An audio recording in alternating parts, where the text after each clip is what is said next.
во невладините, во коалицијата од 37 невладини организации, воопшто не членуваат еколошки организации само од Скопје. Дали се 3-4? Да ве подсетам дека тамо членуваат и Екосвест од Тетово и Еко Герила од Тетово. Второ, во неформалната коалиција, која не е од годинава, туку е од стартот, членуваат и многу пратенички и пратеници од ДУИ.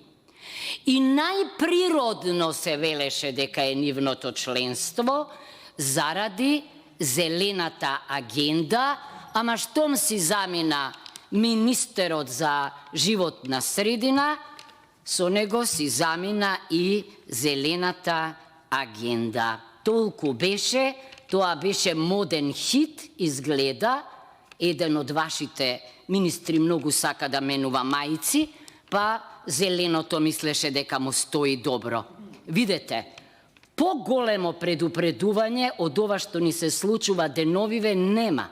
Скопје во момент, значи вчера, денеска е второ по загаденост и можете да замислите што ви е лимитот. Прво, ако над 3000 луѓе годишно умираат директно од загаденоста, па кој ни гарантира нам дека ќе доживееме тој грантот да се реализира? Може би и ние ќе бидеме во тие што ќе ги снема. Зошто е овој амандман многу важен, исклучителен? Веќе ви рековме, бидејќи може да биде најприродно врзан за филозофијата на здрава животна средина, како преку нон-стоп владата зборува за биоизвори, а не за валкана, значи, технологија. И сега овде со смешна сума на пари, значи, ние бараме Дризла, која иначе е регионална депонија, воопшто не е скопска депонија, да реши прашање долгорочно за живот или смрт.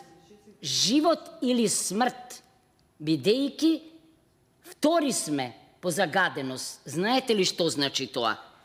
Не ми е јасно, значи, како е можно, прво, исказот на пратеничка за грантот да не биде компатибилен со исказот на заменик министерот. Видете, ние имаме министерка за заштита на животна средина и таа требало да биде најзаинтересираната. Јас многу пати сум рекла, да сум јас министерка за образование и да имам ваков мизерен буџет, виднаш ке си заминам. Истото важи, господа, и за животната средина. Значи, ако ниту еден член на неформалната коалиција не рече дека овие предлози бесплатни, најдобронамерни од коалицијата се нешто што е многу важно, тогаш не ми е јасно како вака можеме да дискутираме.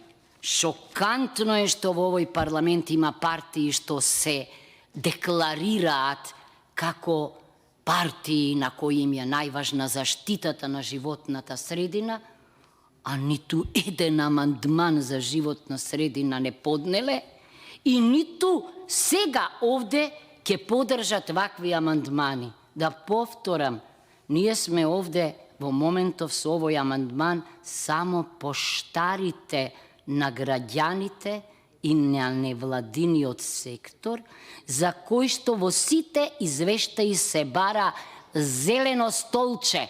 Овде требеше денеска да седат и амандманите да ги образложат. Ама тие тоа го прават врз основа на знаењето. И наместо ние сега овде да се обединиме околу животот, а не околу смртта, слушам јас многу чудни дискусии. Знаете што ме води тоа? Сократ, знам дека ништо не знам овде. Тоа е проблемот. Благодарам. Благодарам и на вас.